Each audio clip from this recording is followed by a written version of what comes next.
A parte pior, assim, é o que acontece dentro e a maneira como vai corroendo uma parte, sabe? Sua.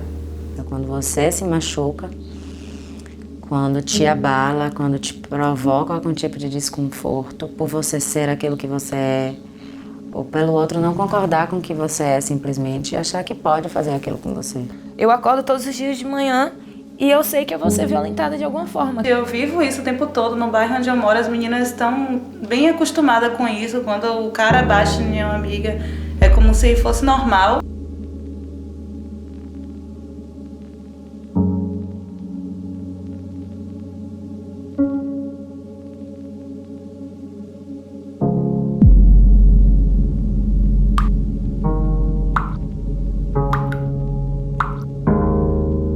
Fui criada com minha mãe e meu padrasto e não tenho uma boa relação com ele. Quando eu tinha mais ou menos 8 anos, 9 anos, ele tirava minha roupa, deitava do meu lado na cama, sabe?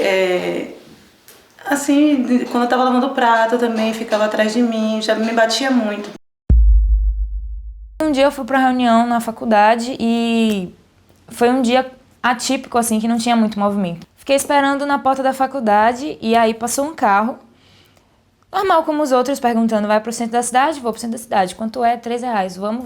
Eu entrei no carro, ele fechou as portas, fechou os vidros. Ele parou, a minha faculdade fica bem afastada da cidade, assim, existem vários terrenos baldios. E ele parou em um desses terrenos, parou o carro e avançou pra cima de mim. Eu fiquei paralisada. A lágrima descia do olho, mas eu não conseguia emitir nenhum som. Enquanto ele passava a mão em mim, eu só conseguia me mexer e dizer: moço, peraí, tá acontecendo alguma coisa? Ele, não, calma, eu vou levar você onde você pediu, E eu, moço, peraí, moço, calma. Eu não sei de onde eu tirei força. Eu comecei a bater no vidro do carro e eu, tipo, como quem vai quebrar, né? E ele lá, me apalpando e me pegando. E aí ele ficou super chateado porque eu tava batendo no vidro do carro e ele disse: você vai quebrar essa porra, sua vagabunda. E eu, estava calada, fiquei. Ele simplesmente abriu a porta do carro e me jogou pra fora. No meio do nada, sem nada, eu levantei e fui andando sozinha. Foi quando eu consegui chorar de verdade, que eu falei assim: eu acabei de ser violentada, eu acabei de sofrer, acabei de entrar pra estatística. Meus relacionamentos sempre foram muito conturbados. Foi os 2 casamentos que eu tive, que foi com o pai da minha filha. A gente usava muita droga junto, sabe? E tinha muita agressão também, porque ele é muito ignorante. Ele foi preso por um homicídio e eu fiquei visitando ele lá dentro da cadeia. Ele me batia também. Não conseguia me separar dele porque ele me ameaçava o tempo todo. A família dele também me cobrava isso o tempo todo e eu me sentia na obrigação de continuar visitando. Depois me separei, fiquei só 1 ano separada e casei com essa segunda pessoa, que parecia ser diferente. Se alguma coisa ofendesse ele também era agressão e sempre pedia desculpa depois. Que era uma pessoa que eu não gostava, mas eu tinha que ficar porque a gente construiu um trailer junto, a gente tinha algumas coisas que eu não conseguia, eu não queria sair de lá sem nada. Cheguei a conversar com ele que a gente poderia dividir, mas não teve acordo. Na verdade, ele estava me tratando muito bem porque ele queria reconquistar. A gente estava morando juntos, separados, 2 meses assim. Quando eu estava indo para casa, eu peguei uma carona com ele. Ele me levou lá para cima, pro bairro Novo, uma casinha. E no meio do caminho eu queria pular da moto, mas fiquei com medo de pular. Acabei que ele disse que eu puxei o guidão da moto. A gente caiu, cortei a testa, a perna ralou. Mesmo assim, ele me levou pra casa, que ele já tinha pego a chave. E lá ele começou a me agredir. Eu gritei muito porque são várias casas, sabe, uma do lado da outra, mas ninguém apareceu. Depois, quando foi já 9 horas da manhã, que acho que passou a loucura dele, a cachaça, que ele começou a pedir desculpas. Eu fiquei muito machucada, meu rosto todo. E ele ainda quis ter relação comigo depois disso. Porque a outra menina que me ajudou, que chegou na casa, me ajudou, ela conseguiu me devolver meu celular. Eu mandei uma mensagem pra minha família que só consegui me achar no outro dia, meio-dia. E a menina também que me ajudou. Eu pedi pra ela não sair de perto de mim, ficar comigo. Ela falou que ela não ia sair porque ela também sofria a mesma coisa.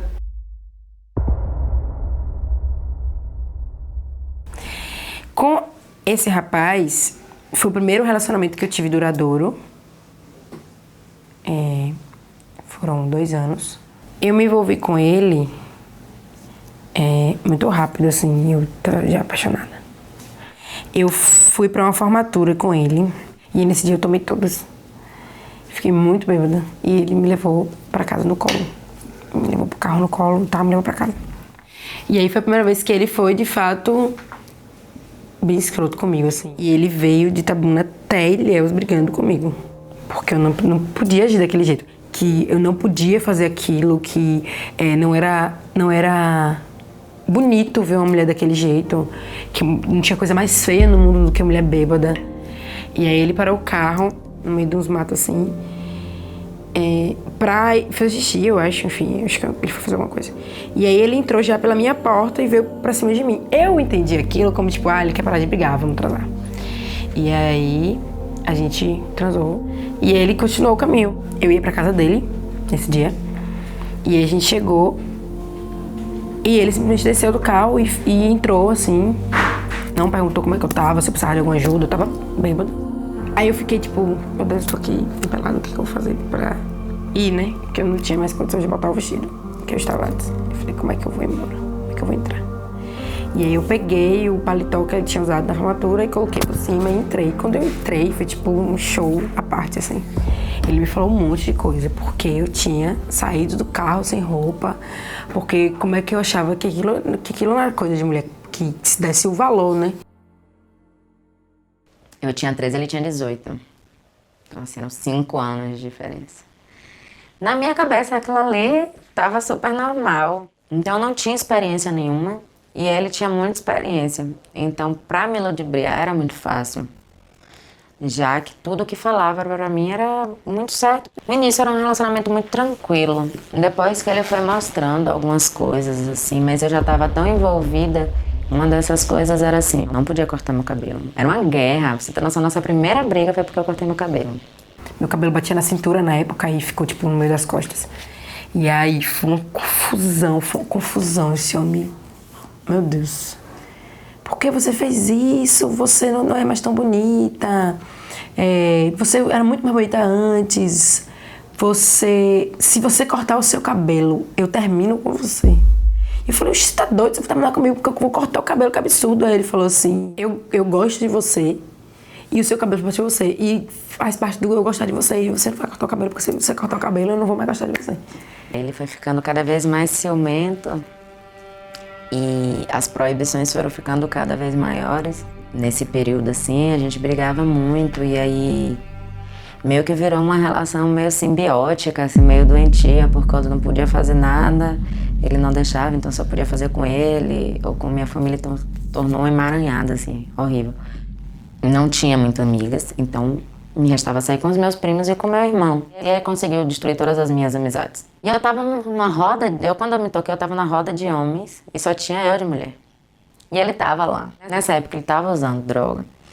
E ele tava, tipo, cheirando muita cocaína. E no dia que eu tava nesse lugar, ele tava muito doidão. E eu percebi que o lugar onde eu tava pra ele não era confortável porque eu conhecia, sabia que ele era muito ciumento. E tinha pessoas que estavam naquele círculo comigo que ele não suportava quando namorava comigo. E aí ele chamou meu irmão, um primo dele chamou meu irmão, eu acho. E aí falou, olha, mande ela sair daí, porque senão vai ser pior. Vai ser ruim pra ela, mande ela sair daí. Tá, continuei ali, eu ia sair. E aí eu quis ir no banheiro, o banheiro era em outro lugar. E aí foram 2 amigos meus comigo. Quando eu cheguei no banheiro, meu celular tocou, aí eu atendi ele. Sai de perto de, vamos supor, de Joãozinho agora, sai de perto dele. Eu falei, não vou sair. Saia de perto dele agora. Eu falei, não vou sair. E desliguei o telefone. Aí daqui a pouco eu recebi uma mensagem. Se você não sair de perto dele, eu mato vocês 2. Nossa, aquilo ali pra mim, sabe? Eu fiquei desnorteada, eu fiquei, meu Deus, tá, e agora o que eu faço? Aí eu falei, não, acabou. Eu entrei em um relacionamento de 2 anos, que eu morei com ele, e eu era atraída absurdamente. Eu não via, porque eu tava cega. A gente não saía, a gente não viajava.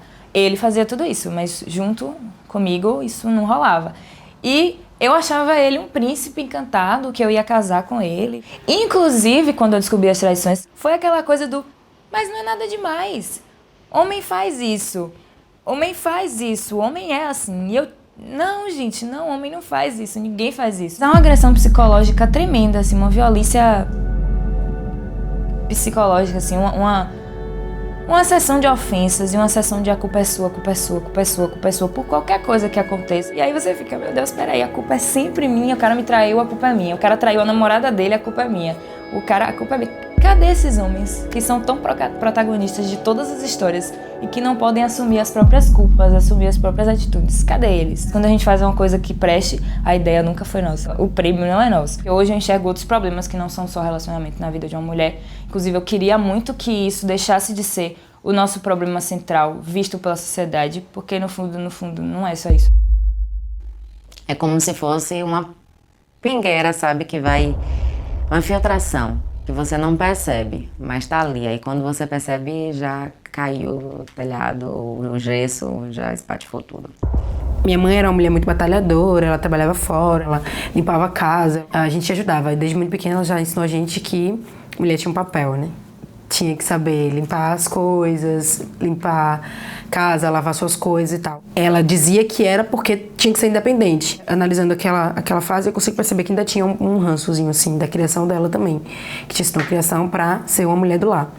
E eu realmente deixei esse padrão limitar algumas das minhas ações até os 20 anos. Foram coisas mais mesmo de comportamento, de conduta. A forma de sentar. Se fosse para sentar, eu não podia sentar de perna aberta vestindo saia. Eu sempre ficava com responsabilidades e meu irmão nunca fazia muita coisa. Quando você é criança e você tem um irmão, ou primos, ou coleguinhas do sexo masculino, e eles fazem uma coisa e você faz outra, e eles são mais direcionados para lógica, para matemática, para política, para economia, e a gente é direcionada para casa, limpar, e ler livrinhos de princesas. Essas histórias mesmo de princesas são a grande violência do século, né? Porque elas são as grandes culpadas de muita mulher viver relacionamento abusivo. São as grandes culpadas de muita mulher não se abrir sexualmente, não se aceitar sexualmente. Quando a gente cresce, é adolescente, esses papéis são mais definidos ainda. E quando você entra no mercado de trabalho, recebe menos, tem que ser 3 vezes melhor do que um homem para ocupar o mesmo cargo que ele. Isso é completamente inaceitável, isso é completamente louco. A sociedade, desde o início, ela sempre foi muito patriarcal, né? Ela sempre foi muito machista. Não adianta, hoje em dia ainda é, mesmo com todas as evoluções que a gente já teve. O fato de você não poder escolher, o fato de você ter que ser submissa, segundo plano, vice, enfim, ficar atrás, por trás de todo grande homem existe uma mulher, tudo isso é um tipo de violência. A influência da sociedade, ela é gigantesca, porque ela ensina e ela omite ao mesmo tempo. Ela incentiva e ela omite. E isso faz com que quem pratica esse tipo de ação se sinta correto. E quem sofre se sente constrangida e se sente inibida de falar que sofreu. A sociedade, ela nega totalmente a existência do machismo. Ela mascara, ela vela. As pessoas negam que existe e elas desacreditam as mulheres que falam sobre isso. E nós somos as loucas histéricas. É tão normal que exista que é como se não existisse. Agora que tá o movimento feminista aí bem forte, que a gente está conseguindo falar alguma coisa, porque na verdade a gente sempre é errada. A gente sempre é errada porque tava em short curto, porque tava no baile, porque tava dançando. E eles julgam realmente como se a culpa fosse nossa. Eu acho que a sociedade age assim. Comigo mesmo na delegacia, nossa, eu fui super oprimida. Até a própria mulher que estava me entrevistando, ela falou pra mim, mas você também, da primeira vez que você apanhou, você deveria ter se saído. Eu tô aqui, moro em Itacaré, que não tem movimento, eu pago aluguel, eu tenho uma filha. Pra mim é complicado enfrentar isso. O meu medo de me sair dos relacionamentos era por causa disso. Eu tinha que tentar, eu não podia continuar no mesmo relacionamento do mesmo jeito por causa dessa segurança que na verdade nem existia tanto assim. Tem mulheres que são bem submissas e acham que aquilo tá de boa, ela tem a casa, o marido dela fez alguma coisinha, tá beleza, mas não, a gente é muito autossuficiente, não precisa de homem, não. Se eu quero mudar minha vida, eu acho que eu tenho que começar a mudar dentro de mim primeiro. Eu preciso mudar os meus ideais, as minhas concepções de quem eu sou e como eu quero que os outros me enxerguem, para depois fazer com que os outros mudem o olhar sobre mim. Ou eu me conheço, ou eu me aceito, ou então vai ser difícil eu quebrar esse ciclo. Tudo parte do questionamento. Quando a sociedade questionar, ela tá no caminho certo. Porque você questiona e você muda, porque a resposta não te agrada. Fui percebendo algumas coisas na pele mesmo. E, tipo, eu já notava a presença, eu só passei a entender que não era justo, sabe? Que não tinha que ser assim. Que não existe coisa de homem, coisa de mulher. E aí, estudando algumas coisas mesmo, lendo algumas coisas, alguns materiais, a gente acaba... sai do processo de tô indignada e chega no processo de tá, tô indignada, e aí? Vamos mudar o mundo! E aí você sai do processo de vamos mudar o mundo e faz o que é que eu posso mudar em mim primeiro.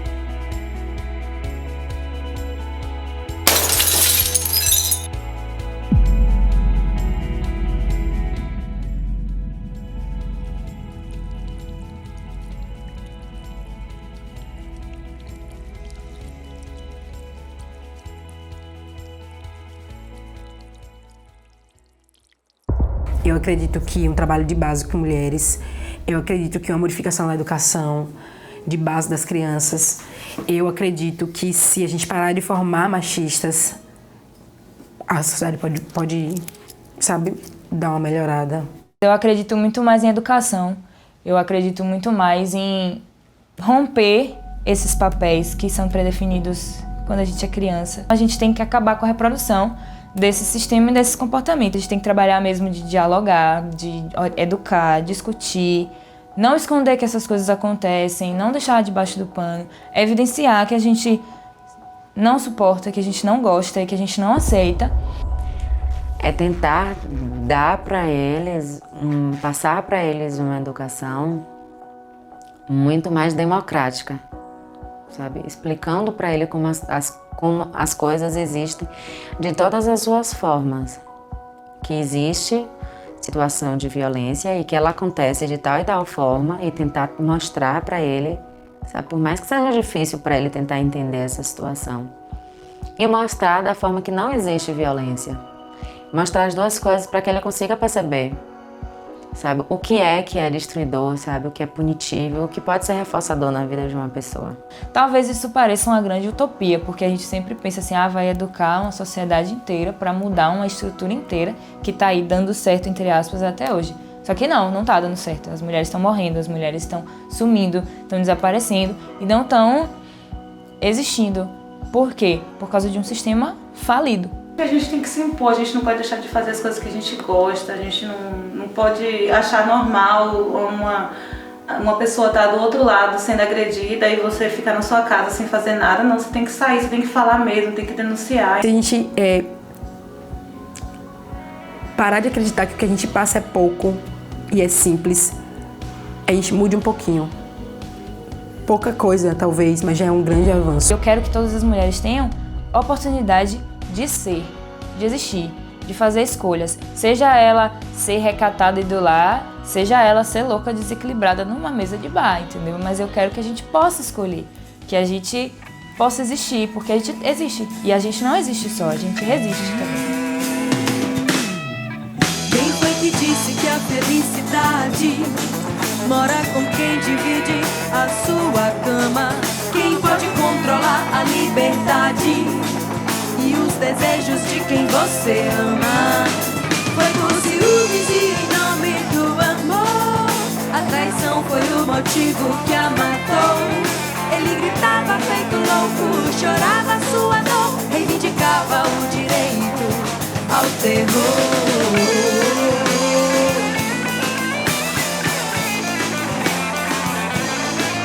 Eu mereci essa vingança, afinal a culpa é dela. Se talvez perdi a linha, empunhou seu egoísmo numa lança, orgulhava-se ao ver o cadáver da putinha. Até quando isso vai ser normal? Quantas Marias vão morrer e vão chamar de passional? Toda mulher é dona do seu próprio corpo, mas essa parte não te contam no jornal. Essa ordem masculinizou a vida violência esfomeada.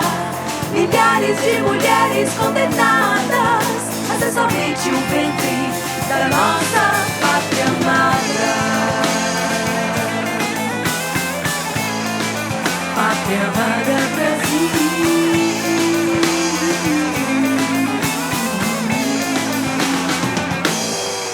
Quem foi que disse que a felicidade mora com quem divide a sua cama? Quem pode controlar a liberdade e os desejos de quem você ama? Foi por ciúmes e em nome do amor. A traição foi o motivo que a matou. Ele gritava feito louco, chorava sua dor, reivindicava o direito ao terror.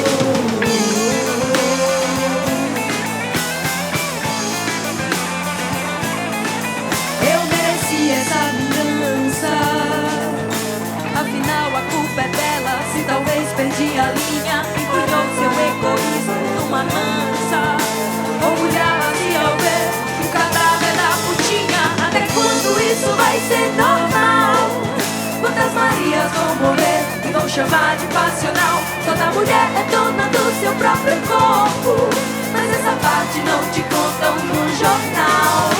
Essa ordem masculina isola a vida, impõe uma violência esfomeada. Milhares de mulheres condenadas a ser somente o ventre da nossa